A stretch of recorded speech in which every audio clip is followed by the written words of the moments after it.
जय हिंद साथियों, मैं मंटू आप सबों का अपने YouTube channel Mantu rail world में बहुत बहुत स्वागत करता हूं। आज फिर एक नए टॉपिक के साथ आया हूं। आज का टॉपिक है माता पिता और वरिष्ठ नागरिकों का भरण पोषण तथा कल्याण अधिनियम 2007, the maintenance and welfare of parents and senior citizen act 2007। ये जो माता पिता है और वरिष्ठ नागरिकों का जो है भरण पोषण के से संबंधित यह अधिनियम है। चलते हैं बिना विलंब किए हुए इंपॉर्टेंट पॉइंट्स पे। कहता है यह अधिनियम 29/12/2007 को पारित हुआ था।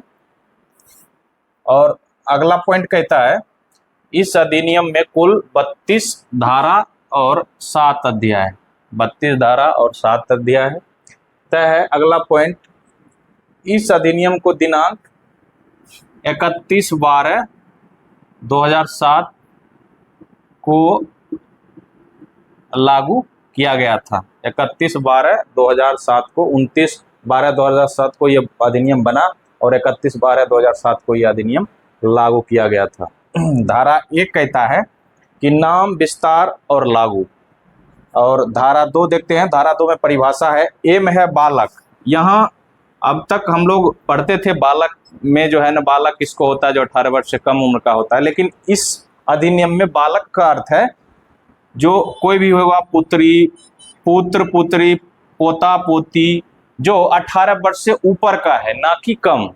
जो भी बेटा है, बेटी है, पोता है, पोती है, जो 18 वर्ष से ऊपर का है, वो जो है ना इसमें बालक कहलाएगा। इसके अंतर्गत ये आपका माता पिता और वरिष्ठ नागरिकों का भरण पोषण कल्याण अधिनियम 2007 के तहत जो इसमें बालक के अंतर्गत पुत्र, पुत्री, पोता, पोती जो 18 वर्ष से ऊपर है, ना कि कम है। जो 18 वर्ष से ऊपर होगा वही बालक कहलाएगा।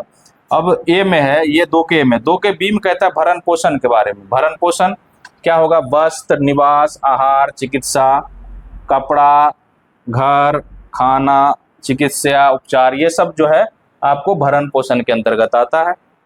सी कहता है ओवयस्क। ओवयस्क का मतलब यहाँ हो गया जो 18 वर्ष से कम उम्र का है, चाहे वो बेटा हो, बेटी हो, पुत्र हो, पोता हो, पोती हो, जो भी हो, जो ओवयस्क होगा वो 18 वर्ष से कम होगा। अब 2 के डी कहता है माता पिता के बारे में। 2 के डी माता पिता, जैविक माता पिता जो होगा, जैविक माता पिता या दत्तक माता पिता या वरिष्ठ नागरिक है या नहीं है। माता पिता कोई भी हो सकता है, या वरिष्ठ नागरिक है या वरिष्ठ नागरिक नहीं है, जो 60 वर्ष से कम उम्र का भी है, वो भी जो है इसमें शामिल है। अब 2 के एफ में कहता है संपत्ति।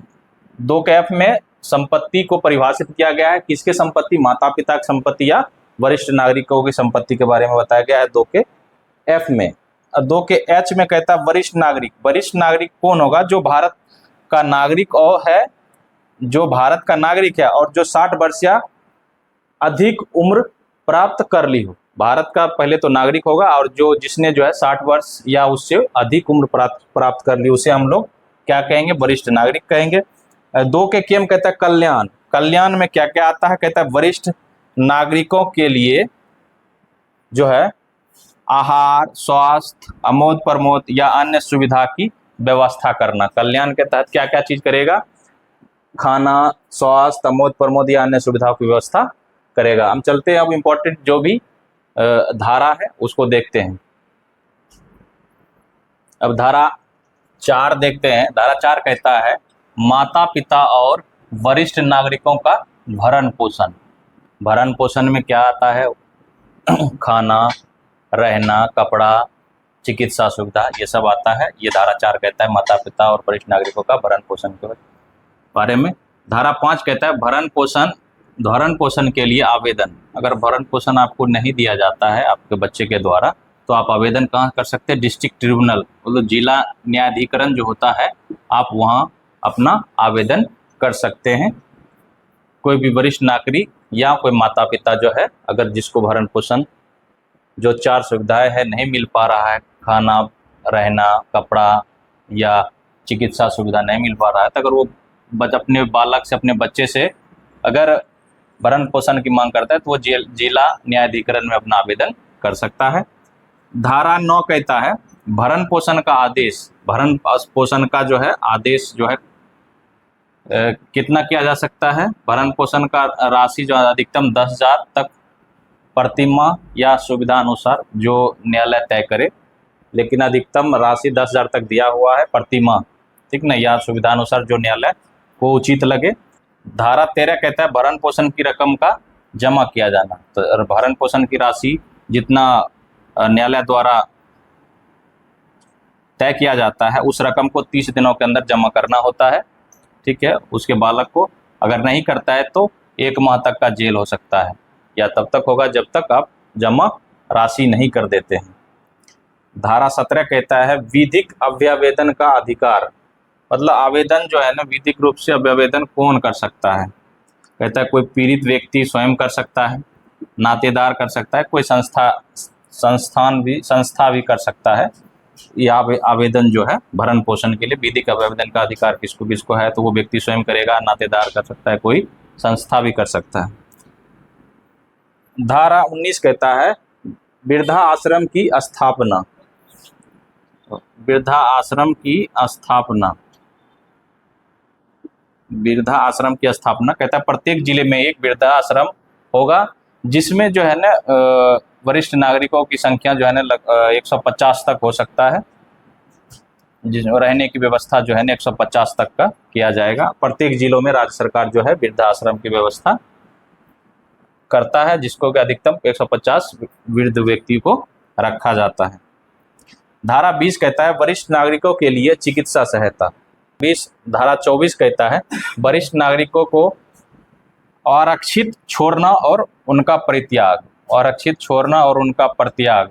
अगर कोई बालक जो है या उसका लड़का हो, बेटा हो, बेटी हो, पोता हो, पोती हो, अगर अपने जो है ना दादा दादी माता पिता जो भी है उसका परित्याग करता है और रक्षित या कहीं छोड़ आता है ऐसे जगह, दंड जो है ना आपको 3 माह का कारावास हो सकता है या जुर्माना 5,000 तक हो सकता है या दोनों हो सकता है।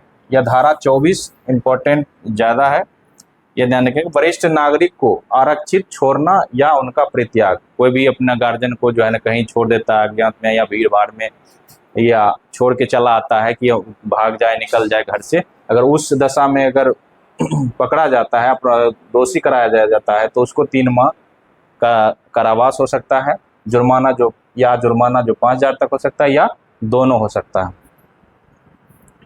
अब धारा 25 कहता है अपराधों का संज्ञान, अपराधों का संज्ञान कहता है अपराध संज्ञा और जमानतिया। इस अधिनियम का जो है ना अपराध संज्ञा और जमानतिया होगा, और इस अधिनियम के किसी अपराध का किसी मजिस्ट्रेट द्वारा संक्षिप्त विचारण किया जा सकता है। कहता है अपराध, इस अधिनियम में अपराध संज्ञा और जमानतिया होगा, और इस अधिनियम के किसी अपराध का किसी मजिस्ट्रेट द्वारा संक्षिप्त विचारण किया जाएगा। अब ये माता पिता और वरिष्ठ नागरिकों का भरण पोषण तथा कल्याण अधिनियम 2007 समाप्त होता है। अगर इस वीडियो में किसी भी प्रकार का कोई त्रुटि हो तो आप कमेंट के माध्यम से बता सकते हैं, और अगर वीडियो अच्छा लगे तो लाइक करें, सब्सक्राइब करें, शेयर करें, और फिर मिलते हैं अगले वीडियो में कोई फिर से माइनर एक्ट का। तब तक के लिए धन्यवाद। जय हिंद।